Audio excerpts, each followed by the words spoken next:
Hello and welcome to a Monday edition of the Osceola Seminole Sidelines. My name is Pat Burnham, and I am joined by Bob Ferrante and Kurt Weiler. We're going to talk a little baseball and some softball, and then Nick's going to join us later, talk a little bit of recruiting. I am in St. George Island, so if random people pass behind me, it's because the family is on vacation while I work, so I can't. It's live YouTube stuff, and we know the dogs. No dogs barking here, but could we get some family coming in for refreshments? So if that happens, I apologize ahead of time. All right, guys, how we doing? How was the weekend? Great weekend for Florida State athletics. Absolutely great. Yeah, you got the softball, won the regional. We'll talk a little bit about that with Bob, and we're going to start with baseball. A lot going on with baseball. Florida State lost the series, North Carolina. 2 games out of 3. And I don't really know how important the last game was. It did put Florida State in second place over third place. It would have been the opposite. So that does affect opponents in the tournament. But that's why we're having Kurt on, because Kurt's going to explain all of what the North Carolina series meant to Florida State, not only for the ACC tournament, but obviously for a chance at the top 8 seed nationally. So, Kurt, what do we need to know? It was pretty significant to salvage one game from that. I mean, we should talk about, the underwhelming first 2 games. I think we thought we were going to get a pitcher's duel, and maybe only one side of that equation in the opener. I remember we talked on Friday after the pitcher's duel about, and the thought that Florida State could bounce back maybe Friday night. And UNC also made Joey Vellini work pretty hard. I think they chased him after less than 4 innings, and Jason DeCaro, meanwhile, threw 6, and UNC's offense took advantage of some opportunities, and Florida State didn't do that nearly as much, and it was even more lopsided, actually, than Thursday's game. They lost 11-1. That put a lot of pressure, frankly, on that third game of the series, because the fact is, and we never know this for sure, it's all kind of guessing based on metrics, and you don't know what metrics the committee is paying attention to. If they'd lost that, they would have fallen, I think, to 6th in the ACC standings is where they would have landed. They would have had to play on Wednesday instead of being off until Friday.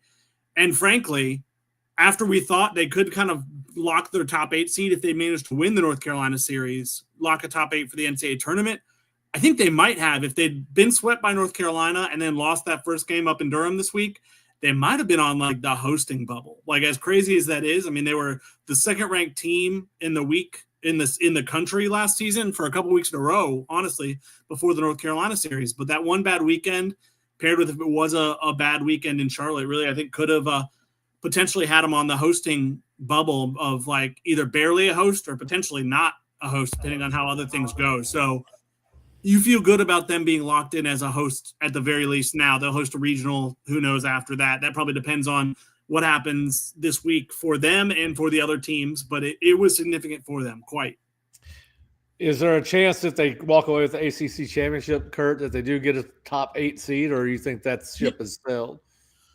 Yeah, I think, no, the ship has absolutely not sailed. I think they don't even need to win the ACC title, honestly. I think somewhere between a win to 2 wins could probably do that. Some of it depends on, kind of like we said, what happens elsewhere. There's like, it feels like, I mean, you never know for sure. I think a lot of people are projecting 6 SEC teams in the top 8, which to me is a bit crazy. It's just like, if you end up with 6 SEC teams in the top 8 and 1 ACC team in the top 8, are you really telling me the SEC is 6 times better than the ACC? It's not. It's not. 5-2 feels like a better split there. To me, there should be a second ACC team in there, and Florida State's got really the only path to that. It feels like if there's going to be a second ACC team on top of North Carolina, it'll be Florida State. And I think it depends on, I mean, they'll have Friday, they'll play either Louisville, Duke, or Pitt, depending on how the first games leading up go.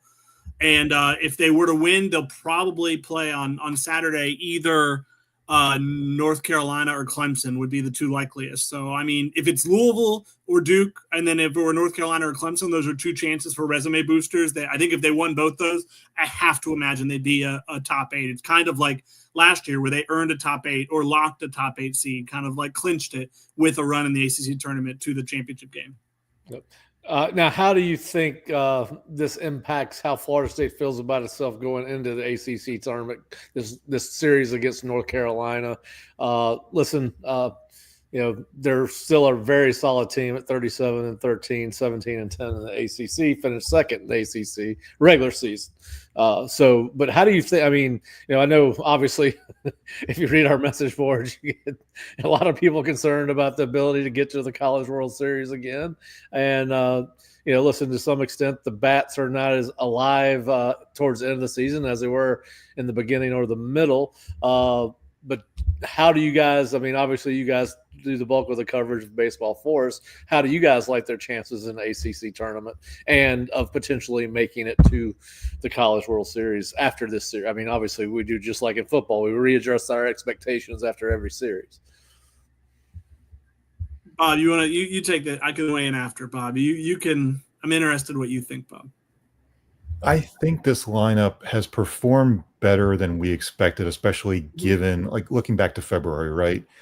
Given that you're losing a pair of first-round picks, Jaime Ferrer, Marco Dingus, that was a lot. That was a meat of your 2024 lineup. So for them to, I think, move pieces around, Max Williams especially, put in Gage Harrelson, not have Chase Williams, but now have Chase Williams as kind of that spark lower in the order.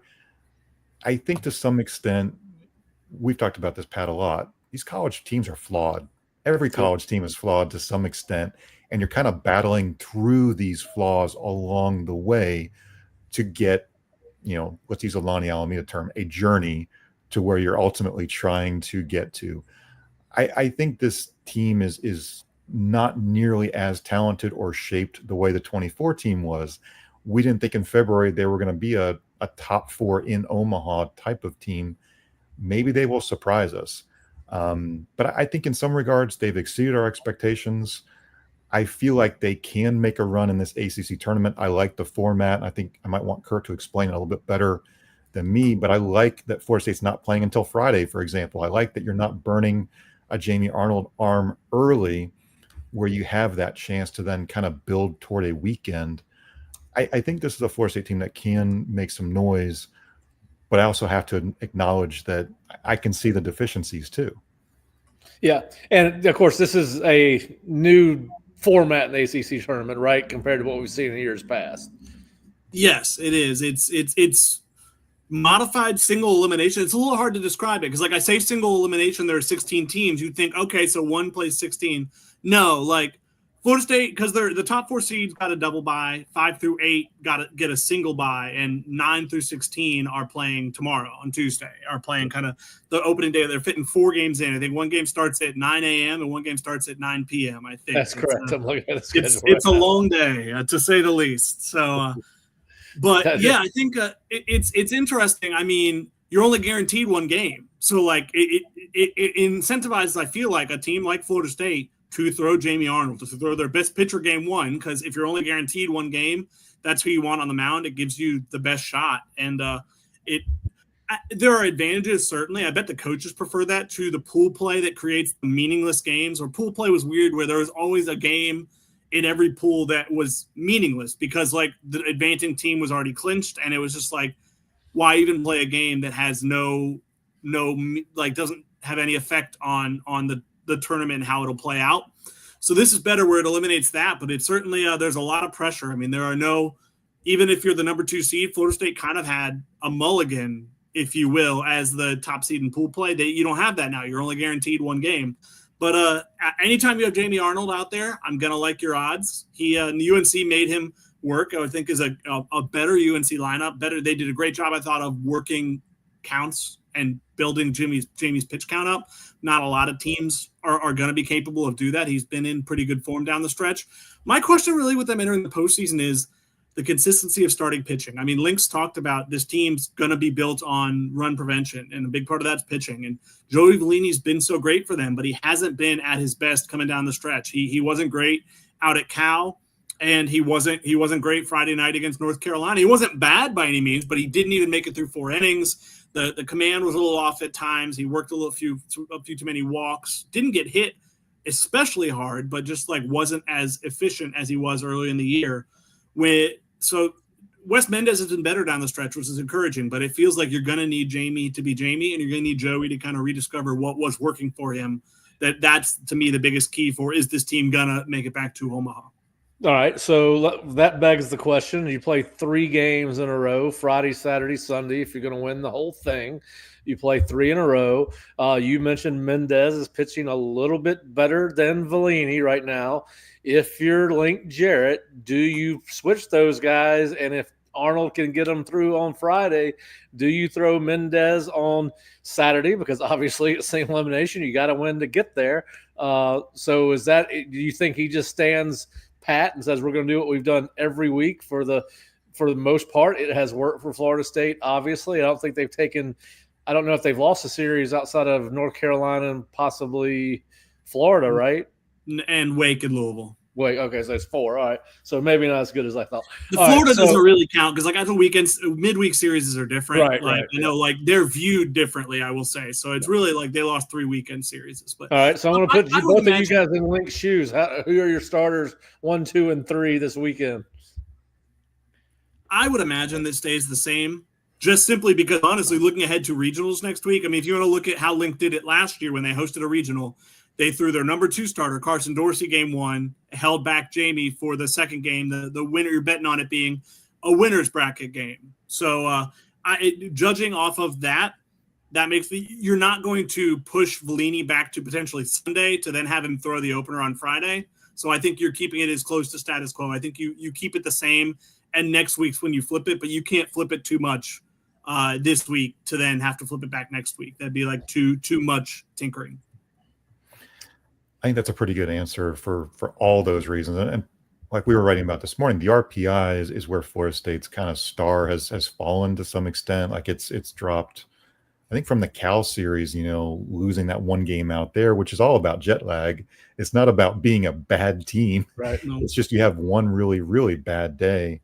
And I think from there, the RPI sunk from somewhere around 6. They're now around 14.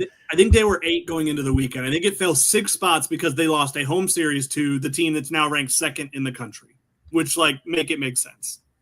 And the RPI is very weighted toward the SEC schools. I mean, yes. That's weighted towards the road too. Like it is weighted towards road games, and it's weighted towards the SEC. Like because it views the SEC highly, that's why the top of it is so loaded with SEC teams. That's why there could be 8 SEC teams in the top 8. Yeah. All right. Well, go ahead. Don't get me started. Okay. I'll go on a rant.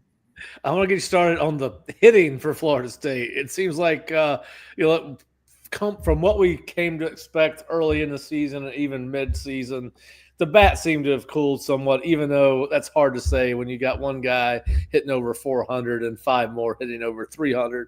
And obviously, Miles Bailey had a good game on Sunday to get Florida State that win. He was the key guy.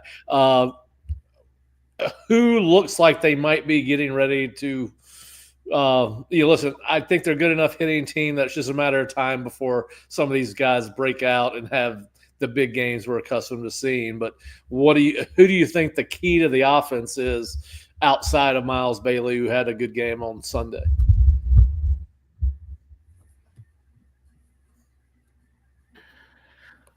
I think you got to get on base. And to me, like I had seen Gage Harrelson's. I like looking at the stats almost every day or two, the team stats. Gage Harrelson's on-base percentage had been climbing, and it's sort of dropped back down to earth. You've got to get some of these guys on base. I mean, we've seen Alex Odise's on base just about every single game. I think it's about Chase Williams being on base. I think it's Miles Bailey having some really good at-bats. He loves to swing at that first pitch, but I think when he puts together a really good at-bat and doesn't go chasing, on pitches out of the zone, it's just making really good contact because the the ball just seems to rifle off his bat. I guess what I question is sometimes it feels, and maybe I'm wrong, Kurt, but help me out. It feels like the team struggles, I think, at times to string together the hits to produce a big inning. At times, though, they can get the home runs, they can get the extra base hits to produce a couple of runs here and there, but stringing together those really, really big innings doesn't seem to happen enough to where you wear out the opposing pitcher, you chase them out of the games, things like that. Too often, this team is certainly built around, it feels like, ambushing early in the counts. It's kind of what got him in trouble Thursday against Jake Knapp and allowed the UNC pitcher to throw a complete game. There was a lot of short at bats and kind of weak contact because they were swinging at something that they thought was something, and it was either they misjudged the pitch or they were wrong on what pitch it was. Whatever it was, they got fooled. And when you get fooled, you're either whiffing or it's going to be weak contact and it's going to be an easy out. I mean, UNC's defense was really spectacular all weekend. I think that certainly contributed to FSU's offensive problems.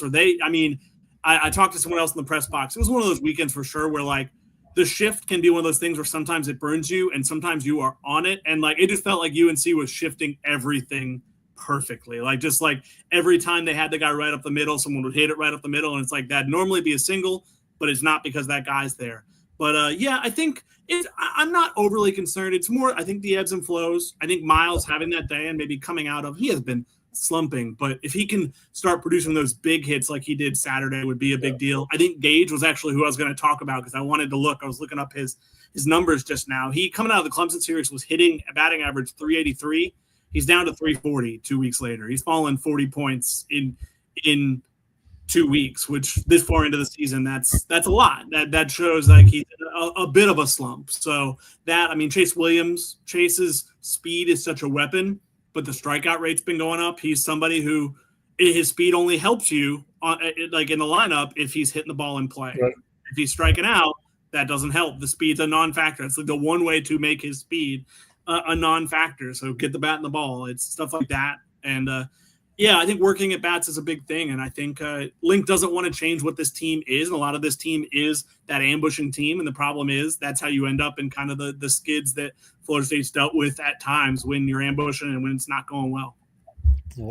Well, I know you guys said before we started the All-ACC team comes out today, as well as the ACC Player of the Year. Obviously, you look at the stats, particularly the batting average, and you look at the kind of season Jamie Arnold's had and, Joey Vellini. So let's start with the guys that you would be surprised. Well, who do you think off the FSU baseball team will be on the All-ACC team? Let's start there. Then we'll talk about Player of the Year. I mean, they're going to have the ACC Player of the Year for the second straight year. It was James Tibbs last year. It's going to be Alex Lodiz this year. There's not, it hasn't been announced yet, but there's not really any drama about it. When you look at his numbers next to everyone else, I think he's hitting 25, 30 points, batting average better than anyone. He has 17 homers, bunch of doubles, plays a great defensive shortstop. So I think that's kind of a done deal. I mean, there's a world where he wins the Golden Spikes Award. That's how good a season he's having. I would imagine he'll be a finalist for that in a couple weeks when that's announced, which is crazy to say considering kind of what the perception was about him coming into the year. But I think Jamie should be a first round for All ACC first team pitcher. He's not going to be pitcher of the year. That'll be Jake Knapp from North Carolina. Miles should be on the all freshman team. Maybe Hunter Carnes on the all freshman team. I wonder if a Cal Fisher's where he lands. Max Williams, Gage, Harrelson, we've talked about. I mean, does Vellini sneak on there on one of the second or third team? There are a decent amount of guys for sure. I mean, they're not lacking in guys who will get conference honors of some sort. Yeah, you could put together half of Florida State's roster with half of North Carolina. You have a pretty good all-star team. So, listen, it's so funny. I sit here looking through the stats as you guys are talking, and, Cal Fisher has quietly gone about hitting 325. You don't even know he's there because of Lodice and Harrelson and Max Williams and Drew Farrow. But, Cal Fisher, 325, 7 home runs, 34 RBIs, 526 slugging percentage. I mean, his stats are out. He had a 16-game hitting streak that got snapped Saturday, actually. Had his 16-game hitting streak going into Saturday's game, and I think he walked or something. It was like he had a chance to maybe get a hit and extend it. I think he walked on 4 or 5 pitches to snap the streak, but ended up being in part of the inning where Florida State rallied to win. So, yeah, and then Lodice is hitting about almost 82 points. He's hitting 82 points higher than anybody on the team, 422. Well, yeah. So it is an impressive season. Yeah, I think we're hoping to talk to him sometime this week after that's announced on the Zoom. They're already up in Charlotte. They were flying today. I know they're spending the whole week up there, even though they don't play till Friday. Yeah, I think Lulu said they would be up there early. He's going to try to join us on Wednesday if the schedule allows. Bob, you agree with Kurt? Lodice, ACC Player of the Year? Yeah, we were having a discussion. Our old friend Daniel Mitchell, who covered a lot of Florida State teams in the '90s. Just is Alex Lodice the best shortstop we've seen in some number of years? We were kicking around Stephen Drew, and Stephen Drew's numbers back in the day. You want to go through Noel Fan and dig up his stats. Stephen Drew was fantastic from pretty much start to finish. But I think we saw Alex last year. We saw him at UCF that first year. I'm sorry, North Florida that first year. Alex took this step year 3 in college baseball that I'm not sure we expected this step. And then these defensive plays, these going into the hole, these up the middle. Link dropped a Jeter-esque one night, and I said, well, it was really deserving, but at some point we have to say this is still a college baseball player. But when he does things like that, you're talking about like an Ozzie Smith, Derek Jeter type of play that you kind of pinch yourself and like, was I here watching this? Because we saw it. It's pretty special when you watch a guy like that. In my decade covering Florida State baseball, there have been some really good. Taylor Walsh would probably be the closest, but like Alex, to me, like shortstops can be a dangerous game in college baseball. You could just have crazy errors that happen out of nowhere. There's kind of very rarely has there been one where I just like implicitly trust they're going to make the routine plays and then make some spectacular plays. And on top of it, Alex, it is that more than anything. Not even bringing the hitting tool into it, just defensively. I know some people are not projecting him as a shortstop at the next level. I think I saw the Athletics had him as a corner outfield prospect, and that's crazy to me. I don't understand how he can't be a shortstop at the next level.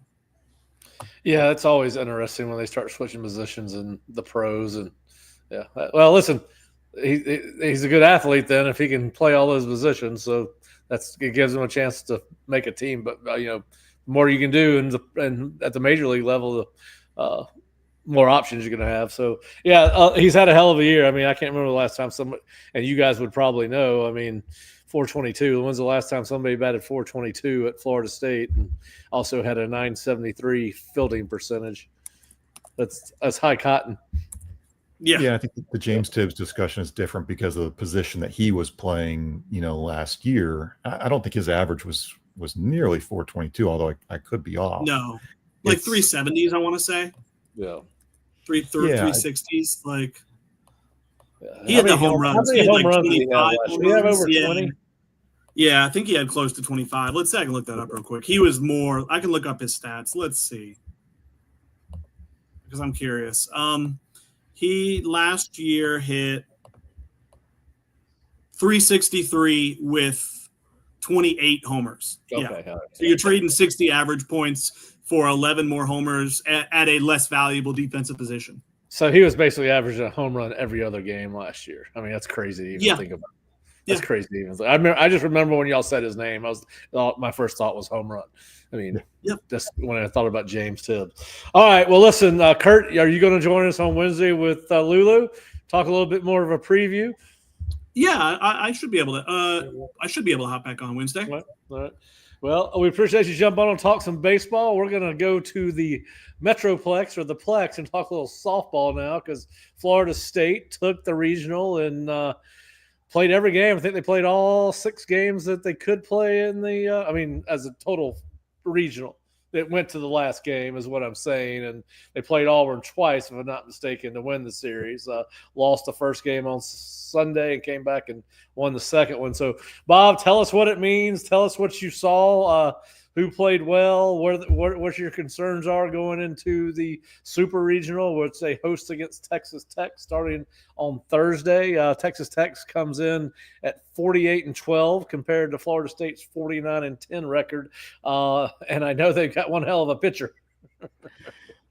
Yeah, I mean, she's arguably up there, Najee candidate, and I'll get that pronunciation down by game one on Thursday. But she's up there with Jordy Ball of Nebraska as among the country's best pitchers. So get your popcorn ready. Thursday night, Florida State softball, 7 p.m. on ESPN2. If you don't have a ticket, I think there are some tickets left if you're trying to make it in for that super regional with game one. I think, really big picture, this is a team that Lonnie Alameda uses the word grit or gritty. And sometimes we can maybe just, it's a coach saying grit or gritty, right?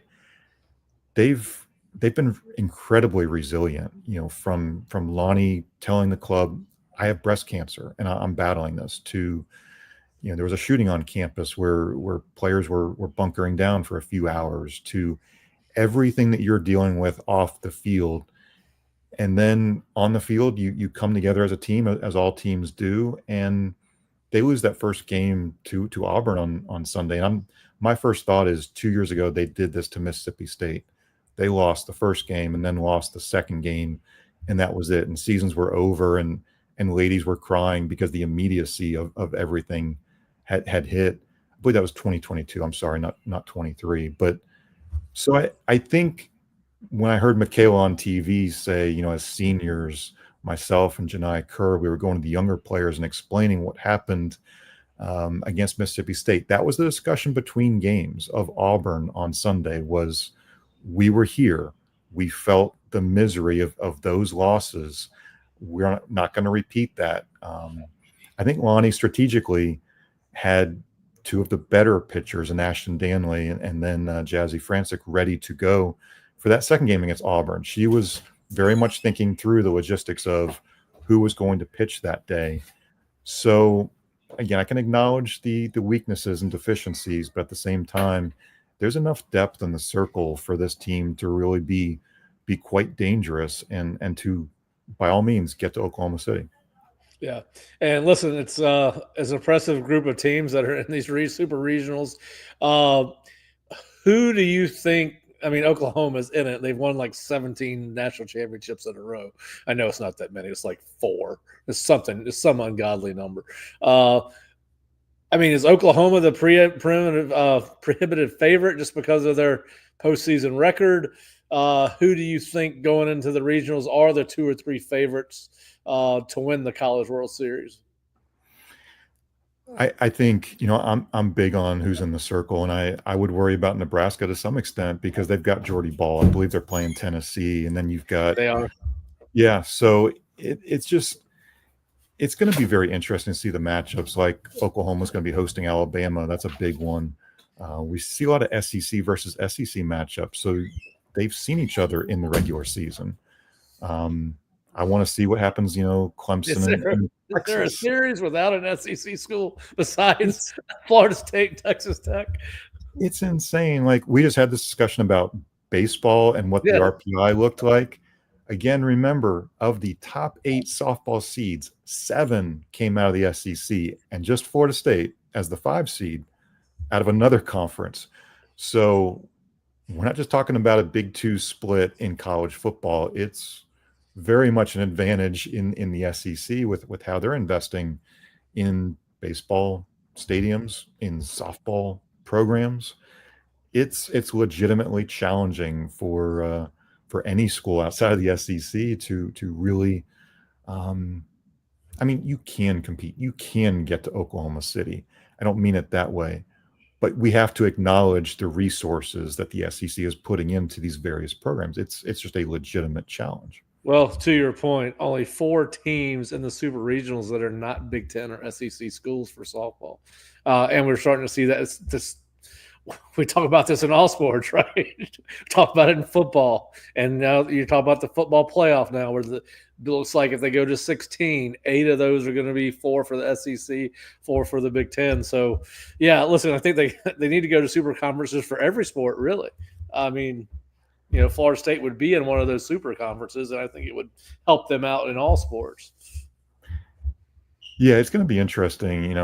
One of the discussions I had at Amelia Island was, hey, wouldn't it be nice if at some point we have a different view of conferences? We look at football in a football specific conference, and then we look at Olympic sports based on geography. And maybe there's no need for Washington softball to play Rutgers, or let's say Florida State eventually joins the Big Ten. Well, why would Florida State constantly be flying up north to play softball when you're legitimately you're wasting money to do that? I think it's great that coaches create opportunities to play tournaments around the country. Florida State softball played in Mexico, in Oregon, an ACC series out at Cal. I think that's great. But on the regular, do we need to create those types of things for the Olympic sports where it's challenging academically, it's challenging mentally and physically? So we have some big questions across the country as far as how we shape college athletics. Maybe once we get past that House NCAA settlement, we'll get into some of these big picture topics that are more athlete centric. But it's a real challenge. It's a real challenge. Yeah. Well, listen, it's going to be a great weekend in Tallahassee for the Super Regional, and Florida State obviously has got as good a chance as anybody in these Super Regionals to make it to the World Series, and we'll see what happens. And of course, the baseball, we got a lot going on because Thursday, Friday, Saturday, you got softball. Then hopefully Friday, Saturday, Sunday, we got baseball. We'll see how Saturday and Sunday go after Friday. But yeah, it should be a fun weekend. And obviously, Lonnie's one of the top college softball coaches, and year in and year out, she has her teams ready. And this team is a lot different than last year's team. They lost a lot of talented players, and she reloaded and got this team where they are accustomed to being. So we will see how it goes on Thursday. All right, Bob. Well, we appreciate you joining us. We're going to bring in Nick Carlisle now to talk a little bit of recruiting. We got some breaking news on some official visits. Nick was in Atlanta. We think he just got back, and we're going to ask him about how the Wings were at Magic City. We got a lot of questions for Nick, so we will let him in right now. All right, Nick, you're back. Before we start, I know nothing about no Wings at a place called Magic City. I got the heck out of there as soon as it was done. You're right. This is a family show. It was a long car ride. I left as soon as possible, stopped off at Buc-ee's. I'd never had Buc-ee's before, How was your Buc-ee's experience? Almost like a religious experience, but for a cult that you don't follow, if that makes sense. Like, it was so packed, and there was hardware appliances, T-shirts, plushies, like on top of like your gas station stuff. So Sam Spiegelman was telling me not to go. He was actually trying to convince me not to go because he said it was overrated. I went anyway. I can't say that he's wrong. I can't say that Sam's wrong. But you need to see if you can do a YouTube special for the Osceola where you spend 24 hours in a Buc-ee's like your our buddy David Hell from ESPN. They made it into a television show, I believe. Yeah. Well, I made it back just in time to watch the Panthers take Game 7 and what was essentially a lock because the Maple Leafs always choke in Game 7. They beat my Leafs, huh? Your Leafs? I didn't know you were a Maple Leafs fan. Well, all right. So I'm a late. When I lived in Tampa, I used to go to a couple of Lightning games a year, but usually about the middle of the second period, the girl I was dating would be like, "Come on, Pat, let's leave. Let's go somewhere else." She didn't like hockey, but I kind of became a Lightning fan. And then when I moved to Florida, to Tallahassee, out of sight, out of mind type of thing, I quit paying attention to hockey. And Amazon Prime did this special behind the scenes. It was a season-long thing with the Maple Leafs, and so that kind of got me back into hockey. So at the end of the day, I'm not, I don't really have a favorite team, but they got past the first round for the first time in 20 years. So I decided I was going to try to ride the waves with the Maple Leafs in 2025. And as soon as I jumped on that bandwagon, one of the wheels gave out, buddy. It was over.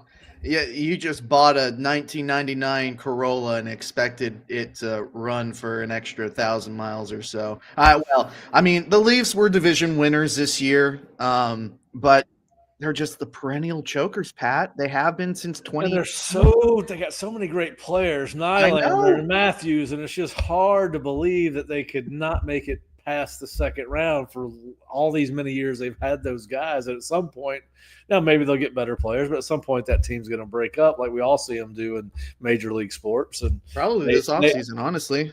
They will have not. But listen, I was talking to somebody one day last week, and we were talking about this series, and they were like, Pat, well, don't be disappointed because Florida Panthers are the better team. So they were on your side of things. They're Lightning fan, but they were on your side of things for that particular series. All right, before we get to Atlanta, we do have a couple of breaking items.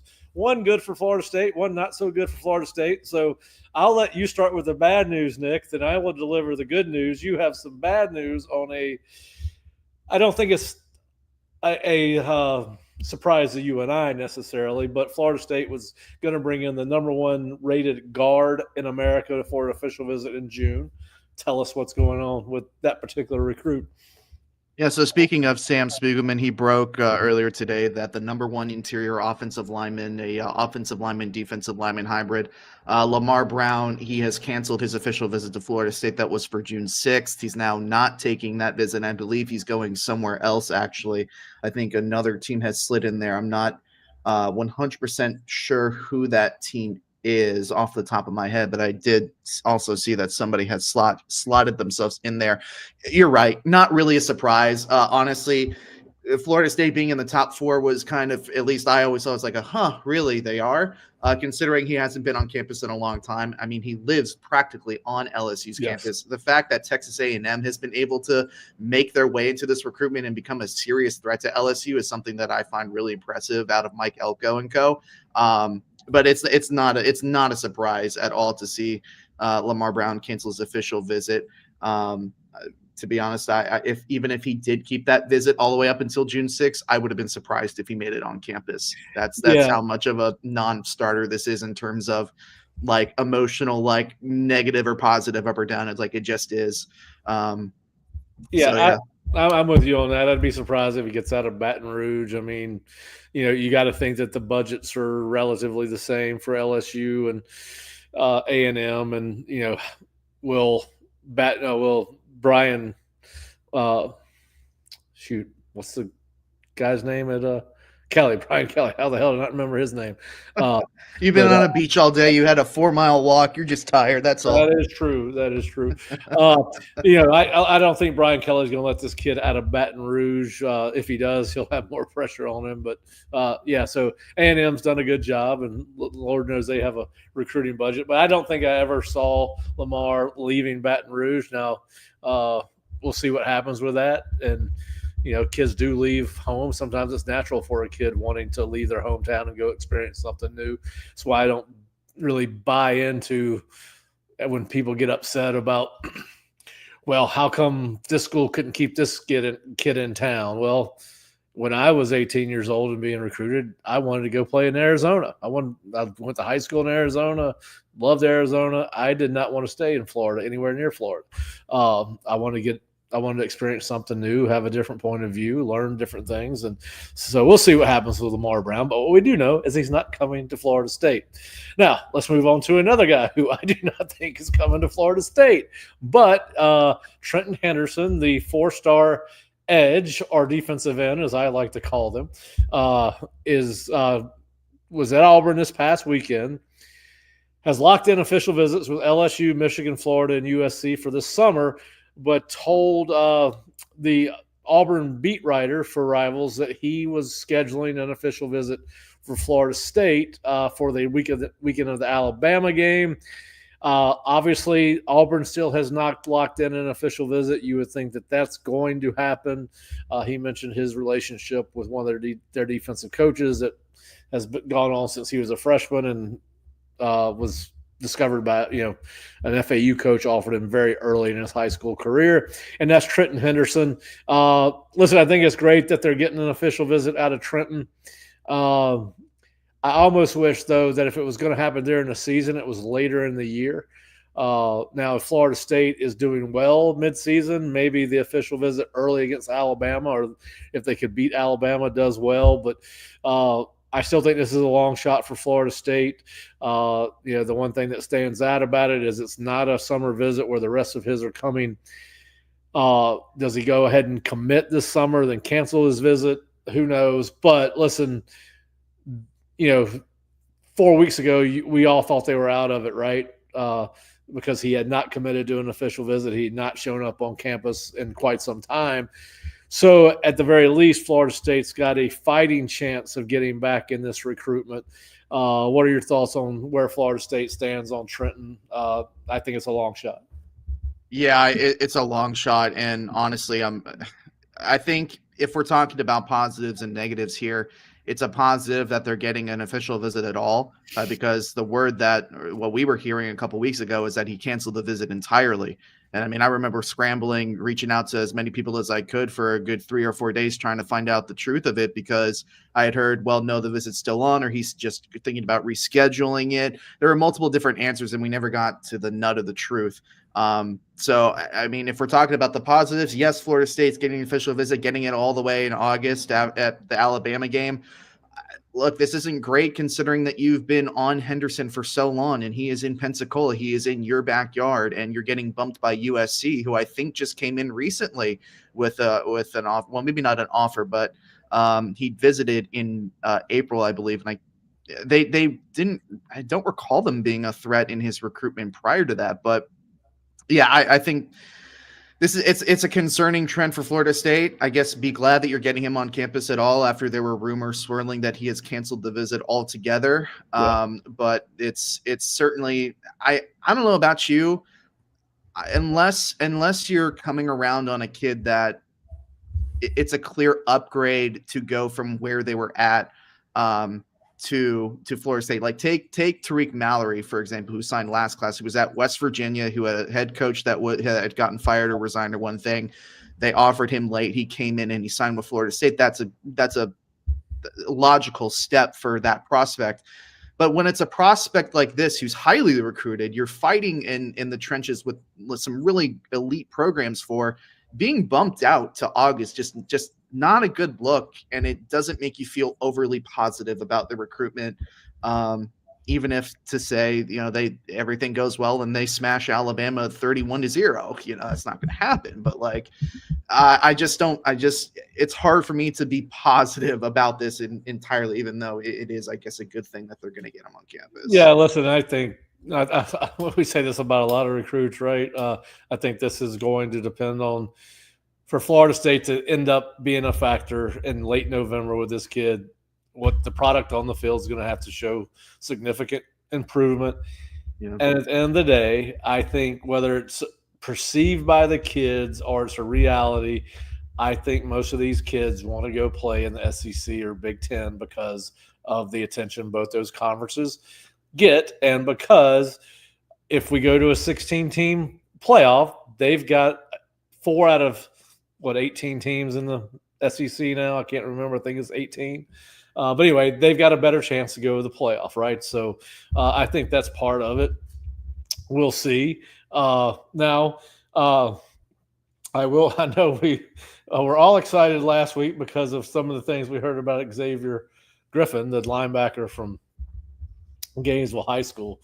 Well, just so everybody knows, I put a future cast in for Texas today because I got some new intel. And if National Signing Day was today, my understanding is that's where he would go. We'll see. Also heard that maybe he's got a little work to do as a player. He can run and hit, but it's not. He's got to get some fine tuning. But in any event, SEC school, which is kind of what you and I parroted last year, was like, well, it's good that Florida State has a shot here, but this kind of has I think I even said it's an SEC recruitment that Florida State has just failed to show that they can win, and if they do win, they can't seem to keep them. So, not surprised to hear you say it. A little surprised that it's Texas. But that's the word. We'll find out if it holds. But that was the word I got this weekend when I was talking some recruiting with some folks, and we'll see how it pans out. All right, so let's get to the main reason we brought you on. Let's talk about the Rivals camp in Atlanta. I talked to some people up there, and that's had to be a strange weekend. I heard that it was almost like it was segregated. You had the on-3 guys on one side of the football field, the rivals guys on the other. It was almost like it being at a high school dance where all the boys are on one wall, all the girls are on another wall. But I heard Wait, they were on 3 guys there? I'm being completely serious. Yes, there were. Yeah. Nobody came up or said or introduced No, their that's name why to me, or I'm like, what the? Yeah, I guess so. It's very high school prom of, but okay. Yeah, I talked to Higgy. And he's like, it's weird, man. He goes, I ended up talking to some of the on-3 guys, but he goes, they were over in one corner and we were over in another. He said it was kind of weird. So anyway, I didn't know if you had experienced that. But all right, so let's get to who you liked, and obviously I know you like some guys that Florida State either hasn't offered or not really in with, but who are some of the kids that Florida State is involved with that stood out to you at this particular camp? Well, I think one that was really apparent to me, and this is the first time that I've actually gotten to see him work, was Aaron Gregory, who's the Texas A&M commit that Florida State is trying to pursue a flip on, who gave us some great intel. Should definitely check out with the Knicks Nuggets. Maybe we'll talk about him a little bit later. I know I'll have a story on him later in the week, but I think he was really, really impressive. I really liked the route tree that he showed off a bunch of different routes in the one-on-ones, and all of them looked great. DQ Forkba, obviously he's a workaholic, man. I mean, he showed up and he did the defensive line portion, and he also did the linebacker portion as well. And just the thing that sticks out about him is just his raw athletic potential. His ability to stick with receivers and running backs in space. He's got a high motor. He's got a good work ethic. There were some other guys there. Let's give Rob some good news. Rob asked, any good recruiting news? This isn't sounding good. And I know, based off what you text me on Sunday when I text you to see out when I heard y'all were about to get rained out, you said that you thought things had moved in a positive direction with DQ Forkpaw based off what you'd heard down at the Miami Rivals camp. So that's about a 4 to 6 weeks difference, but you seem to think that Florida State is trending in a positive direction with him. Yeah, I think that it's kind of conflicting. The information is a little bit conflicting with the 4 and 6 week period, but whereas I talked to sources in Miami, I talked to Forkpa directly, and he said he's going to make it for his June 6th official visit, which is great. Because considering I heard a month or so ago that he was considering not taking that visit and putting in another team in that slot. I think John Papuchis has done some good work here. Obviously, he came up and visited Florida State in the spring, but Papuchis also visited a couple times this spring. He visited Forkpa at IMG. So I think that relationship has gotten better, and I think it's really good that he, confirmed to me multiple times that he is going to make that visit. I think he really just wants to get a better feel for Papuchis as a coach and just kind of how they're going to use him in this defense. And while I don't think that Florida State is the outright leader as I did at the beginning of January, I do think that they are in a much better position with him now than they were 2 months ago. Backstory on Aaron Gregory. He's from Douglasville, Georgia, where is the hometown of one of my niece's boyfriends. She goes to North Georgia. He plays baseball there.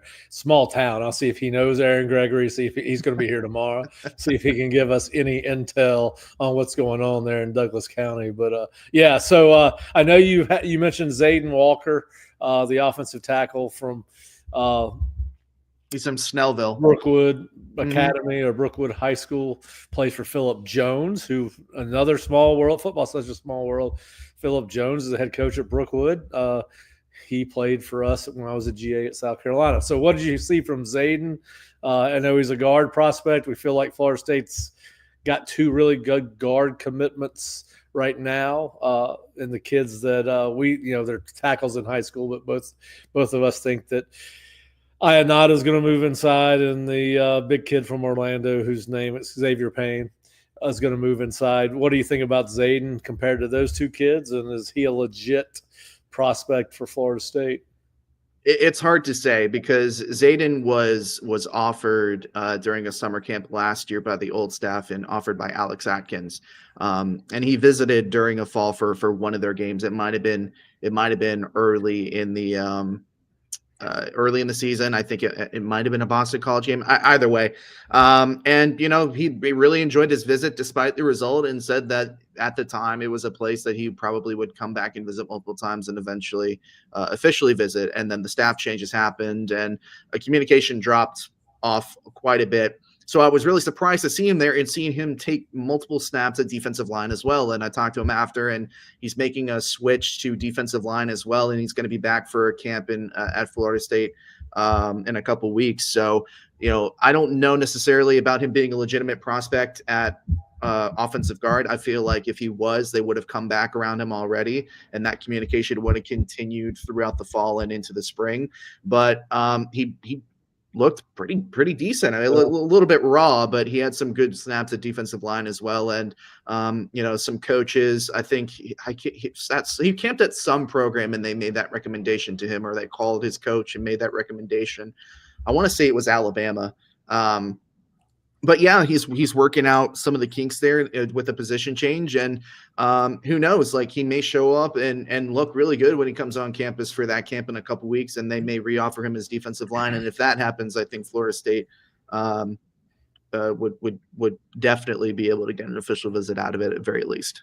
Yeah, and I meant to tell you before you went, don't watch Caden Prothro because you're only going to come back home disappointed, and you've watched him anyway. we don't have to get into Caden. He's hard to miss. In my defense, he's hard to miss because yes, he is hard to miss. You see this 6'6" kid, looks like a tight end, running with the grace of a gazelle past defensive backs that have no chance. And it does kind of hurt. He's Johnny Wilson. He's Johnny Wilson with speed and hands. Yeah.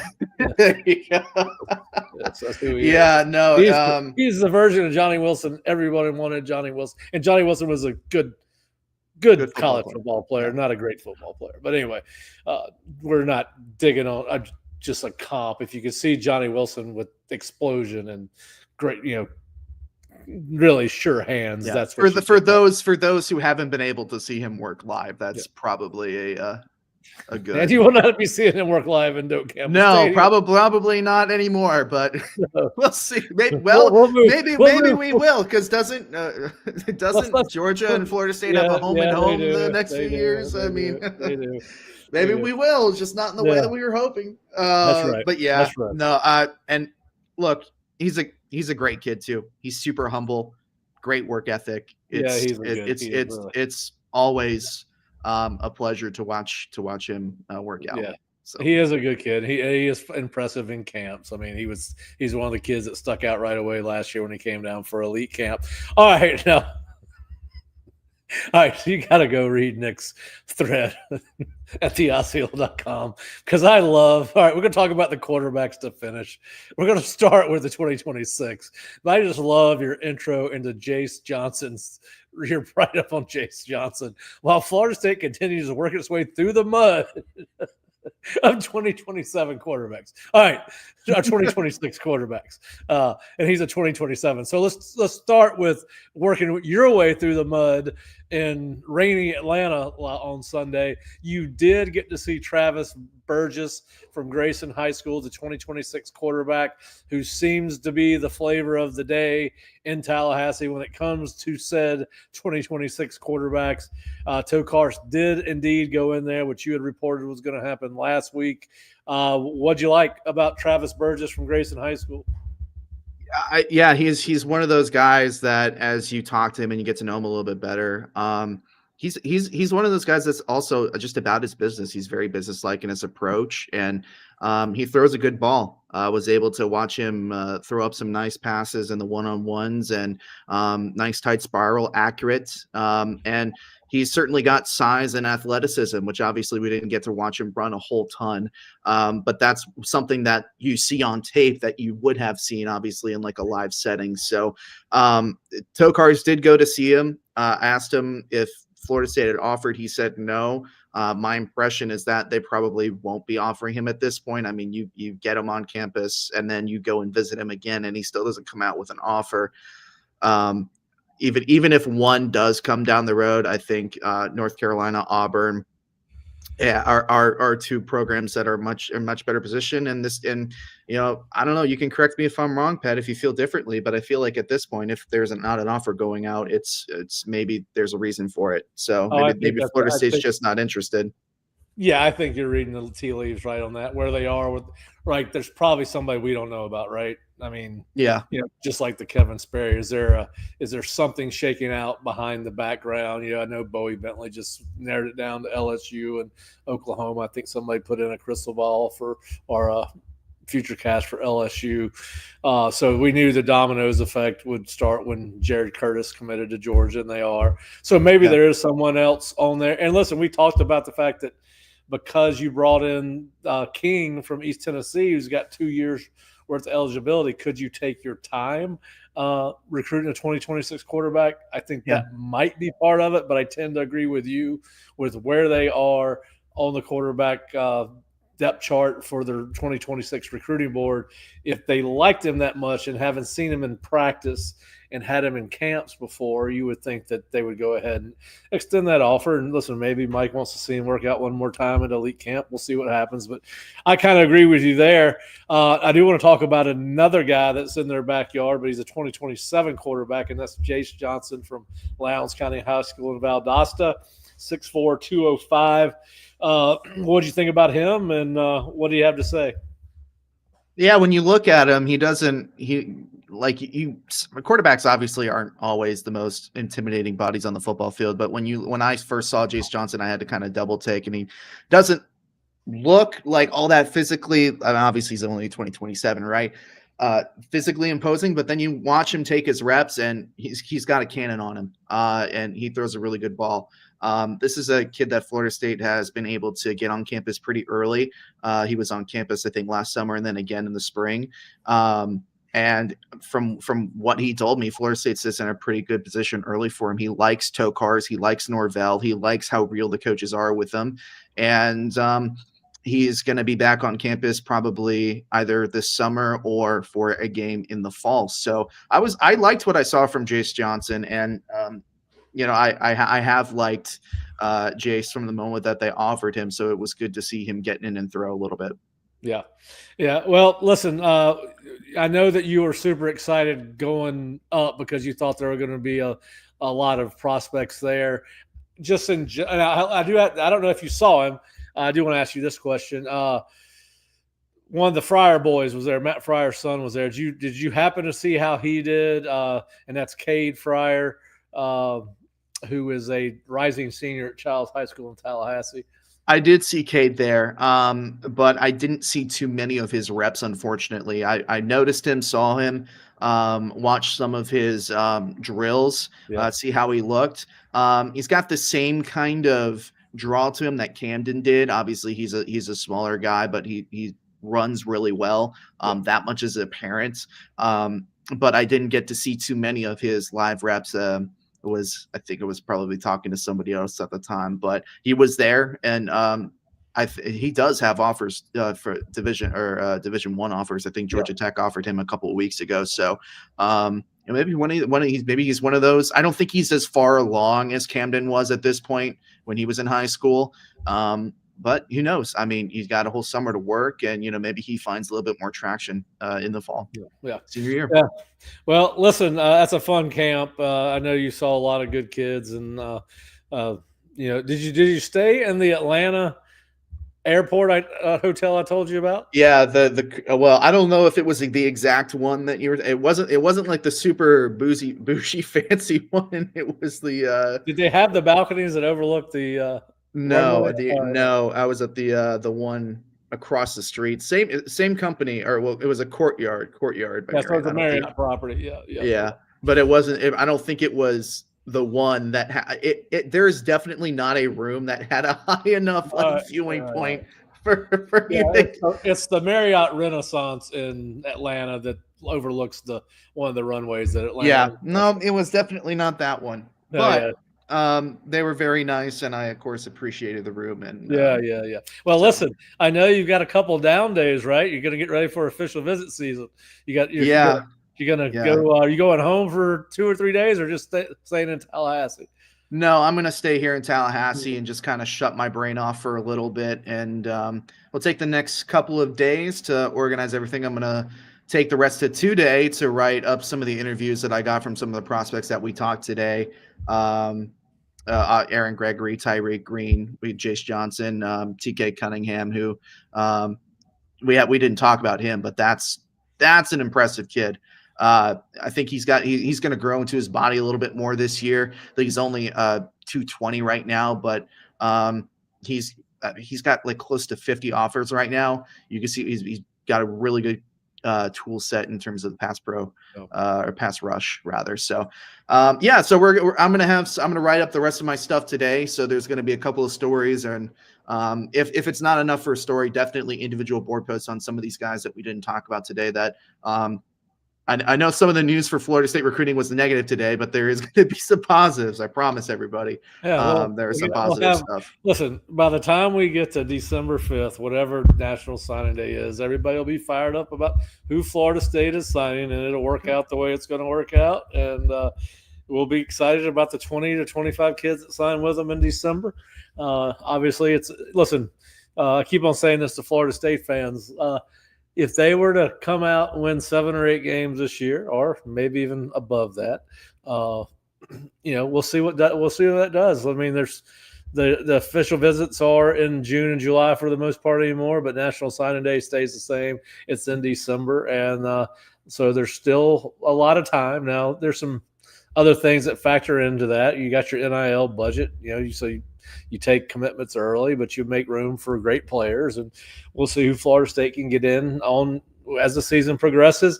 Our schedule for the rest of the week, obviously, Nick will not be with us on Wednesday, and with the ACC tournament, FSU's game against Game 7 winner, they play in Game 11 on Friday, with it kicking off at 3 p.m. or first pitch, whatever you want to say. We will probably not do a live show on Friday and may bump it till Monday, so we will let you know about that. And that is a good reason for you to subscribe to the Osceola YouTube channel now and then hit the notification button so that you get notified when we are doing live or tape shows. And so if you want to do that, we will make a decision on the Friday show. We got several things going on. I will not be available on Friday. Kurt obviously will not be available on Friday, or Bob, because I think they'll be working both softball and baseball. So we will probably punt to Monday on that, but we will be back Wednesday at 3 p.m. Right now, we are expected to have Eric Llewellyn, the voice of FSU baseball, join us for, I believe, the 4th week in a row. And we'll have some good anecdotes from Eric. If you did not join us last Wednesday for the post-Cal trip, he had some great stories about Alcatraz, and he will have 2 or 3 days wherever they're playing this regional. I think it's in Charlotte, correct? So we'll have some great stories from him. Outside of but we'll also preview Florida State's possible opponents, and I believe that's either Louisville or Duke will be who Florida State will play in Game 11. Louisville or Pitt, I am sorry. So we'll be back on Wednesday at 3 o'clock, and then we will probably see you again after that on Monday. But if you want Nick's notes, Nick's nuggets, she's got some good stuff on that, go to theosceola.com or floridastate.rivals.com and check us out. Some of that will be free. Some of it will be behind the paywall. We've also got Kurt and Bob's thoughts on Florida State's baseball team after losing the series 1-2 to North Carolina, and how that impact the ACC tournament schedule, and obviously Florida State's perception and potential as a top 8 seed and super regional host should they get that far. But we'll be back on Wednesday. Appreciate it, Nick. Get some rest, and we'll talk to you soon. All right. Sounds good, Pat. All right. And I'm going to go back to the beach.